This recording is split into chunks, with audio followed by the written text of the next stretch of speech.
everyone, welcome to Straight Talk with Arun Kumar, where everything is on the table, nothing is off limits, anything and everything under the sun will be discussed. Ladies and gentlemen, today's show is sponsored by movers.com for all your moving needs. Today's show is about Talaq 1, Talaq 2, Talaq 3. 3 seconds, ladies and gentlemen, 3 seconds. That's all it takes to ruin lives of scores of women, Muslim women across the world, especially in Bharat.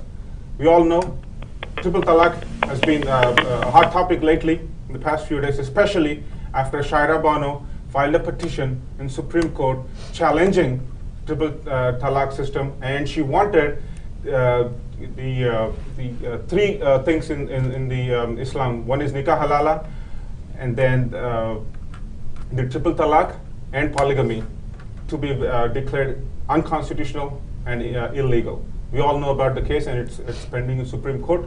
Before that, the Allahabad High Court also made it clear that nothing can be above Constitution. Constitution is the supreme law of the land. So in Triple Talaaq, it's not just women. There are other parties also involved. There's the courts, obviously, the High Court and Supreme Court, they're trying their best. And there's also All India Muslim Personal Law Board, which claims to be a custodian of all the Muslims across India. However, they do support Triple Talaaq. They always expose the patriarchal nature of their agenda to the entire world. They always try to suppress women. I tried to contact All India Muslim Personal Law Board. One of the members, Kamal Farooqi, he also tried to contact me, but in the past 2 days I didn't get any response from them. So that's one party involved. And there are also Maulanas involved, especially in India. They misinterpret the Quran, and they also expose the patriarchal nature of this entire Triple Talaaq system. And of course, we have the victims, women. It's been 70 years since the Republic of India got independence, and till date, women are always suppressed. Women are always treated as second-class citizens in this nation, especially in the religion of Islam.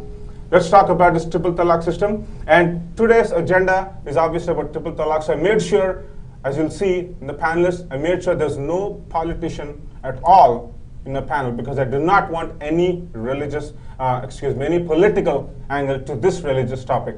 Ladies and gentlemen, let me introduce my panelists. First of all, we have Maulana Tilmis Rizvi. Mr. Maulana Sab, thank you for coming to our show. And then we have Sakina. Hi Sakina. Hi. How are you? Good, how are you? Good. Sakina's from New Jersey. Yeah. And then we have Danish Ali. Hello. Hi Danish, how are you? I'm doing good. Good. And then we on phone, crew, do you have on phone? On phone we have Rana Safi. Rana, are you connected? Yes, I'm connected. Hi Rana, how are you? I'm fine, thank you. Yeah, thank good. you for calling me. Yeah, Rana Safi is a very popular and accomplished female activist. And we also have Nazia Aram. Nazia is also a female activist. Hi Nazia, how are you? Hey Nazia, are you connected? Okay, looks like we have a technical problem, but we do have Rana Safi on the phone. Okay, Maulana Sahab, let me start with you. Yes. Initially, we'll talk at a very high level. Just give us like 1 or 2 line answers, and then we'll get into the details. Yes. Do you think what should be a supreme law of the land? Should that be the constitution, or should that be a Sharia law? Look, when we are Muslim, अगर हम मुसलमान हैं तो हम पर लाजिम है कि हम कुरान और सुन्नत के निज़ाम को मानें। कुरान जो कुछ कहता है उसके सामने कोई पर्सनल लॉ किसी का भी काबिल कबूल नहीं हो सकता। कुरान सुप्रीम अथॉरिटी है।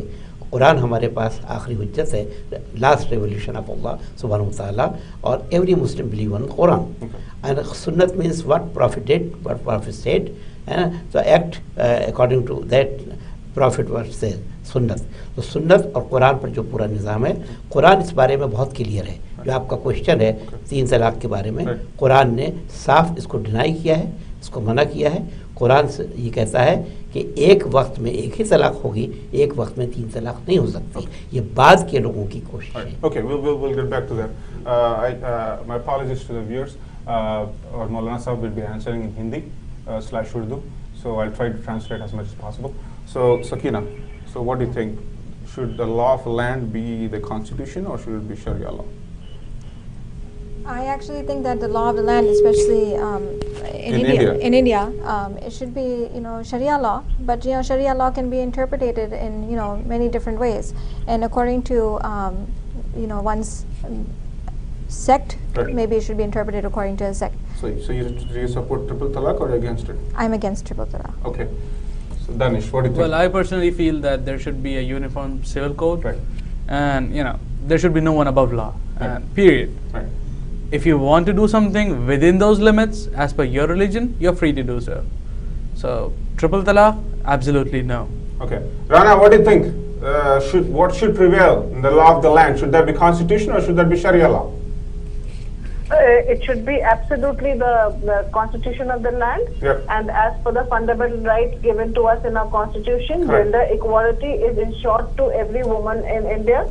And that is also the spirit of the Quran, as Maulana Saab just said. Yep. The Quran itself does not give the right of instant triple talaq to any man, and that is what we should follow as far as marriage and divorce are concerned for Muslim women. Right. So let me ask you this question, Rana. So this whole Triple Talaq debate, right? Should that be looked at as a political issue or a religious issue, or should that be a women's rights issue?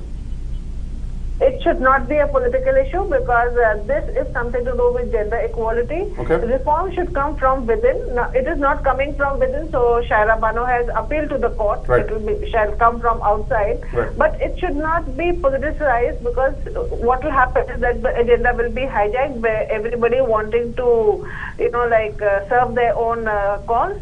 And in that, the cause of the poor woman will get sidetracked. It is a gender issue. It should be dealt with as a gender issue and as a sensitive gender issue by everybody concerned. There should be no politics about it at all. Well, yeah. So because even if political parties are not involved, so let's say if they are involved, like for instance, people like Asaduddin Owaisi who come on the show and make it a Hindu-Muslim debate, number one, and the All India Muslim Personal Law Board, although it's not a political party, it behaves like it's the ultimate constitutional authority, and it has all rights over the Muslims. And plus, it also says that women should not, they're not the prime decision makers because they have less capacity, less decision making capacity. What do you think about that? They come on national television and say that women have less decision making capacity, and that's why they're not in the decision making body of the board. That's nonsense. I don't think that any woman is not as capable as a man. We are just as capable as men are, and I think it's been proved time and time again how smart and intelligent women are. Yes, patriarchal society suppresses us and tries to keep us under their thumb. But women who have gone up have done extremely well, and it's now women who are coming up slowly, and they are proving their mettle everywhere. Right. Okay. And during the time of the Prophet, we must not forget that the Prophet himself was an employee of Khadija, who was one of the most famous and the biggest business persons of Mecca. Right. And she is the one who sent the proposal to the Prophet because she liked his character, his demeanor, and they were married. They lived very happily. They had a perfect marriage, and it's she who was the first convert to Islam. So it's very ironical when we talk of the character of women, when we have an example of Khadija, of Aisha, of Zainab in front of us. Right, Rana. We have Nazia Iram who just connected to the line. Hi, Nazia. How are you? Can you hear us? Okay, I think we got disconnected. So, Danish, what do you think? Should this be looked at from a political angle, which I'm assuming you'll say no, or should this be looked at religious, or should this be a women's right issue? It is. It's a gray area between religious and women's rights. Okay. It covers both of them, and we have to draw a line saying that okay, religion says this, and you guys are interpreting these things as per your own personal, agendas. So it has to come from very grassroots level, from every family. Simple thing as it has to start with the household. Your kids should know that mommy and daddy are equal. First thing, daddy is not the one who makes the decision. Really Sometimes mommy makes the decision. It is what it is, and that's how it had been. Even in times of Prophet Muhammad, as she was telling, Khadija, who was the okay. Hi Nazia, are you connected? Hi Nazia, can you hear us? Hello? Yeah, can you hear us? I can't hear you. It's very faint. I can't make out what you're saying. Okay, I think our crew is working on that. So you basically said it's a gray area between religious and women rights. issue. It covers both of them. Right. And somewhere. Why is it a gray area? It should be as simple as man equals woman. No, man equals woman. That's in the book. Right. And it's said there, but then people make their own assumptions. Right. They think they are more capable. Men are more capable than women, right. and from half of the rules, they just come up with the notion that they are superior than women. If they were superior to women, how come Janab Khadija, who was elder to Prophet, who was her employer, her boss, she was the biggest businesswoman as mentioned earlier, and she used to send him as a caretaker of her caravans, and so she was the one making decisions as an employee, and then later on she was supporting her husband. So she was supporting her husband of her free will. Right. Husband was not forcing her right. to support the cause. Right. मौलाना साहब आप क्या कहते हैं? हाँ, कुरान में आदमी और महिला को समान दर्जा दिया गया है या नहीं? बिल्कुल. देखिए, कुरान की नज़र से अगर हम देखें तो कुरान में सूरत निसा पूरी एड्रेस करती है औरतों के नाम की. कोई एक सूरत भी मर्दों के नाम की नहीं है. उसके अलावा औरत को मैच्योरिटी मिल जाती है 9 ईयर्स में अकॉर्डिंग टू शरिया, और मर्द को मिलती है उसके बाद. तो पहले औरत मैच्योर हुई, बाद में मर्द हुआ. तो कुरान में जब कहा कि मन अमल सालिम ज़कर उनसा, जो भी अच्छा अमल करता है, खा वो मर्द हो या औरत, तो दोनों को इक्वल दर्जा दिया गया. फिर आपके धर्म के मर्द जितने आदमी जितने भी है, औरतों को दबाया क्यों जाता है? हाँ, ये खासकर मौलवी कहता है शरीयत से नावाकफियत है, दीन से नाशनाई है. वो चूँकि शरीयत को नहीं जानते, doesn't know about the sharia and about the Quran, they are not reading Quran. तो चूँकि वो कुरान से और शरीयत से नावाकिफ है, इसलिए औरत को दबाते हैं. वरना कहीं भी नहीं कहा गया, बल्कि हुन्ना लिबास लकुम अंतुम लिबास लहुन्ना, वो तुम्हारे लिए लिबास हैं, गारमेंट है, तुम उनके लिए लिबास हो. इक्वल है. जहाँ तक ताल्लुक़ है मर्द को, ये सिर्फ कहा गया है कि मर्द जो है इस्टेब्लिश करता है निज़ाम को. जब वो शादी करता है तो उसका पूरा एक्सपेंडिचर, पूरा खर्चा सब मर्द को देना है, वो इस्टेब्लिश करता है. लेकिन निकाह को शरीयत ने बहुत ज़्यादा अहमियत दी है, और मर्द को पता है निकाह औरत को इख्तियार दिया, डिसीजन वो चॉइस वो चूज़ करे. जैसे खदीजा ने चूज़ किया, यही शरीयत है. लड़की कहती है कहतो मैं निकाह करती हूँ, लड़का कहता है जो है वो कहते गुरुम कहे कबिल तो मैं कबूल करता हूँ. तो औरत को राइट से हर कोई मौलवी जो कहता है, हर कोई इमाम जो कहता है, हर कोई मौलाना जो कहता है, क्योंकि हम आम आदमी, हमें समझ में नहीं आता कौन सही कह रहा है. तो किसके पास सही तर्जुमा है? देखिए, सही तर्जुमा किसके पास, वो कॉपीराइट्स है किसके पास? देखिए, कुरान सामने है. कुरान जो है वो अथॉरिटी है हमारे पास. जो मुसलमान हैं उसके लिए कुरान लास्ट रेवोल्यूशन है, अथॉरिटी है. और अब वो इंटरप्रेट किस तरह करता है, वो मौलवियों ने अपनी दुकान सजा रखी है, या अपना बाज़ार सजा रखा है, या अपने को फॉलो कर रहा है. क्योंकि अगर हम शरीयत को देखते हैं तो हमारा पूरा शरीयत का निज़ाम वो है बेस करता है कुरान और सुन्नत पर. सुन्नत माने जो प्रॉफिट ने कहा, साहबा ने नहीं, प्रॉफिट. तो अगर कोई सहाबा के ऊपर चलता है तो प्रॉफिट का, कुरान ने क्या कहा है, हलाल और हराम का इख्तियार प्रॉफिट को है. सूरह आराफ में कहा युहिल्लु लहुमुत तय्यिबात वयुहर्रिमु खबाइस.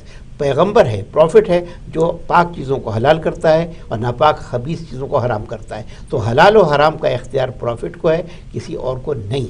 ठीक है, मैं चाहता हूँ कि आप हमारे दर्शकों को please explain our viewers what's the difference between Sunnat और कुरान. एक बार हाँ, ये मैं इसको एक्सप्लेन करता हूँ. रूप से कर दीजिए. कुरान जो है वो 23 साल के 23 ईयर्स के अरसे में जो वही इलाही है, जो अल्लाह का पैगाम है, अल्फाज भी अल्लाह की तरफ से आए हैं.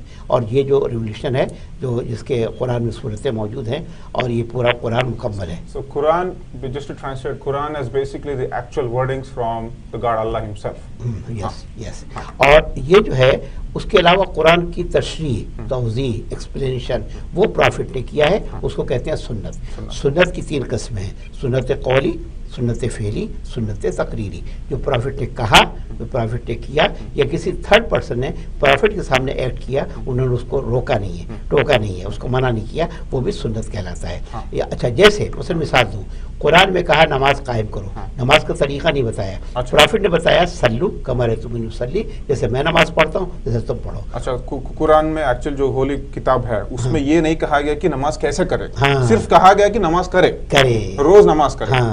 लेकिन वक्त कैसे और वक्त बताया, लेकिन एक्सप्लेन उसको तरशी के ऐसे तकबीर कहो, किबला के रुख कितनी बार करनी है, खड़े हो जाओ, तो ये जैसे रोजा रखने को बताया, लेकिन कैसे तो पूरा डिटेल नहीं है। डिटेल है प्रॉफिट की हयात, प्रॉफिट का काम है सुन्नत, सुन्नत, जिसलिए कुरान में खुद कहा है जो अल्लमहुमुल किताब वल हिकमा, किताब प्रॉफिट क्यों आए, ताकि लोगों को किताब भी पढ़ाए और हिकमत माने विजडम, दानाई, अक्ल, उसको सिखाएं कि कुरान में क्या लिखा है। फिर ये जितने मैं नहीं कह रहा हूँ कि सब मौलवी ऐसे हैं, जो चंद मौलवियाँ हैं तो ये गलत तर्जुमा जो है लोगों पे थोपते हैं, तो ये इनका ये किताब कहाँ से भी, ये क्या है, क्या ये चीज़? असल में बात यह है कि एक है जो लोगों को बताया गया मुज्तहिद इज्तिहाद, इज्तिहाद में आकर गड़बड़ होती है। जब मुज्तहिद कोई कहता है तो वो मुज्तहिद, मसलन आज के दौर में हम घड़ी पहने या नहीं पहने, टेलीफोन रखे या नहीं रखे, कार में सफ़र किया या नहीं करे, तो ये जो नई मसाइल आते हैं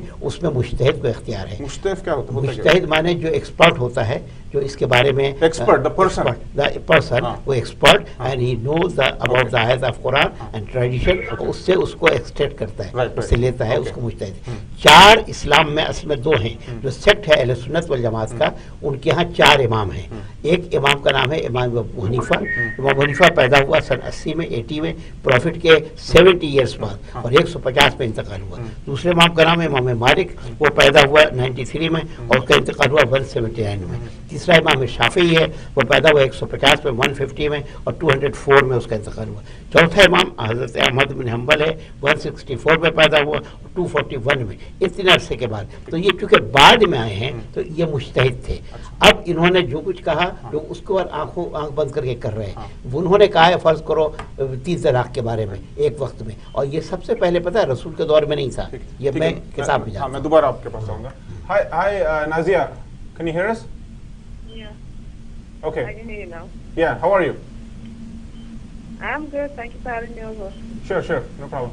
So what do you think about this whole Triple Talaaq system? I asked the other panelists also before, Nazia. Do you think this should be looked at from a political angle? I can't follow your question. Can you repeat that again? What do you think about this whole Triple Talaaq issue? Do you think that should be looked at from a religious perspective, or should that be from a women's right issue? I don't think both the perspectives are devoid of each other. Right. Both perspectives are intertwined, because I totally believe that Islam empowers the men, while patriarchy takes it away, the empowerment. So what we have to understand is why the Triple Talaaq debate is happening. It's quite clear that the way Quran has described the procedure for Talaq, and it's quite obvious that it is not being followed. And that's that. So it's not much of a debate. It just needs to be clarified. So what do you think about the personal law board, which dictates or which passes the ultimate diktat in Republic of India? What do you think? The Muslim personal law board has long been a boys' club. I know there are few females out there who are given token membership, but anyone who is a dissenting voice is obviously removed from the board. So when you do not, it's actually why we've been discussing all the Universal Personal Law Board, because they're quite redundant, and once the and also Nazia, the women membership you're talking about, that's extremely symbolic in nature, because they did that only recently in like November 2016. That's when they started doing that. Until then, I don't think they had a women board or anything. It's just to shut people up. Anyway, so I can hear you. The connection is not very good. I can't hear you very properly. No, what I'm saying is, Nazia, what I said was the women membership, which a personal law board has been advocating, I think they started lately, right? They just started in November 2016, right? That's how long it took for them to realize the importance of women. I seriously cannot make out what you're saying. I'm so sorry, but I cannot understand what you're saying. The line is really bad. Your voice is very faint. Okay, I'll come back to you. Okay, give me a minute. I'll come back to you. All right? Okay. Yeah. So what do you think, Sakina? So I have some modes of issuance of talaq. In the middle of a street in Aligarh, through mail, Ghaziabad, through phone, Bareilly, advertisement, newspaper, WhatsApp, speed post, in anger, and some ridiculous excuse that she's short, she's not beautiful, stupid things like these. So what do you think about these? These are the modes of issuing talaq. I think that talaq is very frowned upon by Allah. It is the least thing that He has given a permission for, so that He likes the least to happen. And so when talaq happens, when you say He, you mean God. Okay. God, okay. Allah. Okay. So when talaq happens between a man and a woman, it is something that Allah didn't want to happen, and if that is the last recourse, and that's what should happen. But if we are thinking of talaq and somebody is doing talaq, they should be thinking about it with a lot of understanding and time, not out of anger, because in Islam anger is haram. And when we are doing something in anger, we might do something we regret. It might not just be talaq, it might be something else, right? That is also a major sin. So there are two types of categories of sin in Islam: major sin and minor sin, right? And if anger is one of the major sins, and through anger people commit lots of actions that are, could even do murder and things that come out of anger. And talaq too, if you are doing it out of anger, then you're not understanding the recourse. Okay, well I'm just going to divert a little bit because you spoke about anger. Maulana Sahab, it's a question for you. जब गुस्से का topic आता है, ये जिहाद, ठीक है ना, ये काफिर, ये होता क्या है? मतलब ये कुरान में कही है कि जिहाद के नाम पे लोगों को कत्लेआम करें? किसी हर एक को रिस्पेक्ट देनी है, हर एक इंसान अल्लाह रब्बुल आलमीन है, रब्बुल मुस्लिमीन नहीं है। पहली बात ये वाज़ेह है, पैगंबर रहमतुल लिल आलमीन है, फॉर ऑल यूनिवर्स, सिर्फ मुसलमानों का रहमत नहीं है। तो कुरान भी कहता है और काबा हुदल लिल आलमीन है, तो आलमीन की बात करते हैं, किसी मुसलमान की बात नहीं करते। तो इसीलिए पहली बात हो गई। दूसरी बात यह है कि निकाह को अप्रिशिएट किया कुरान ने, और सूरह रूम में कहा है मिन आयात ही, अल्लाह की साइन है कि तुम्हारे नफूस से तुम्हारे स्पाउस को पैदा किया, तुम्हारे अंदर मोहब्बत रखती, उल्फत रखती। तो ये निकाह उल्फत है। तलाक इतनी वर्स्ट चीज़ है कि अर्श अल्लाह का कांपता है इससे, और कहा कि सबसे बदतरीन शय, रसूल ने फरमाया मेरा नज़दीक तलाक है, इससे बदतरीन कोई चीज़ नहीं है। अच्छा, जहाँ तक ताल्लुक़ है ये एंगर की बात की, तो अलग़ज़ब व मिफ्ताह कुल्ल शर, हदीस में है कि गुस्सा हर बुराई की कुंजी है, की ऑफ ऑल एविल्स, ये गुस्सा है। और कुरान ने क्या कहा? काज़िमिनल गैज़, मोमिन कौन होता है? जो गुस्से को, एंगर को कंट्रोल करता है। देखिए, इंसान को अक्ल दी है, जब गुस्सा आता है तो साइंस भी कहती है कि अक्ल उसकी ख़त्म हो जाती है, अक्ल से काम नहीं लेता। लिहाजा ऐसे वक्त में अगर कोई तलाक देता है तो ये गलत है। और कुरान ने क्या कहा? तलाक से पहले दो आदमी हों। ये कुरान की आयत मैं पढ़ रहा हूँ, और सूरह निसा की आयत है कि इन खिफ्तुम शक़ाक़ बैनहुमा, अगर देखो कि औरत मर्द में कोई इख्तिलाफ है तो एक फ़ैसला करने वाला मर्द की तरफ से हो, एक औरत की तरफ से, दोनों बैठें और बैठकर पहले फ़ैसला करें। तलाक से पहले ये कुरान ने ऑर्डर दिया है कि दोनों के नुमाइंदे, रिप्रेजेंटेटिव जो बड़े इंसाफ वाले हों, वो बैठें और बैठ के फ़ैसला करें। इससे पहले अगर तलाक कह दिया तो कैसे तलाक होगी? कहाँ फ़ैसला कराया है? तो कुरान के खिलाफ है। I'll come to Danish before. Let me Rana, I have a question for you. So all the ridiculous modes of talaq I just mentioned before, right? Talaq over phone, WhatsApp, and those kind of things. What do you think about those? See, just as the Maulana just was referring to it, the Quran talks of only two types of talaq. One is talaq-e-hasan, one is talaq-e-hasan. Both of them are over a period of 90 days with arbitration and reconciliation in between. And it is not in a matter of seconds that you've said talaq thrice and somebody is divorced. Because Islam has always stood for women's rights, so this is something that is not possible. It came in much later in the 2nd century of Islam, in the 2nd year of Hijri, and it's been called talaq-e-bidat, which means talaq of wrongful innovation. So even though it may have been accepted in the law in the later centuries during the Caliphate, but it was never considered good in religion. Right. Now, one question you asked was about jihad, and the discussion was on anger. The first jihad, and which is jihad-e-akbar, is to fight the evil within you. within ourselves, not without. It is, we have to fight the evil within us, whether it is anger, whether it is any other vice that is within us.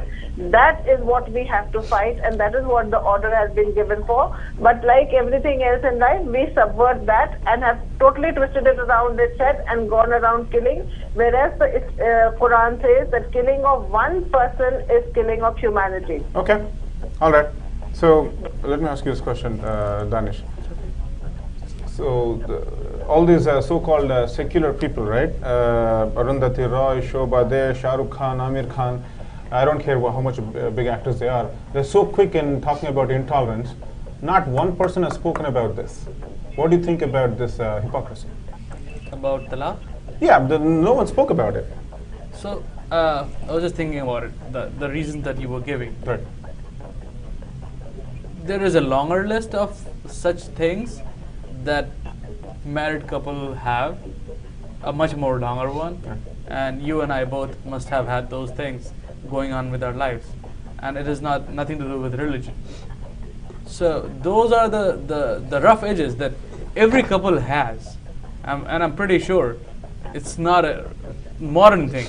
The rough edges are there for every possible couple and for every possible culture and time period we're talking about, and they have to rough it up, and then they sail smoothly eventually, and then at the end of their lives, people look back at their lives and they say, you know what, this was a great couple.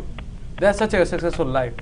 If somebody is divorcing his wife because she's short, she's not beautiful, or in the middle of the street he's angry, that guy is, I mean, you're not talking about religion about here. All right. I just want to add to that. You know, when you get married, two people should know the purpose of why they're getting married. So Islam says, you know, when you're getting married, there should be a purpose. There should be a common goal. And you know, if you think somebody is short and you weren't attracted to them in the first place, you should not have gotten married to them, right? So, and that would prevent the, you know.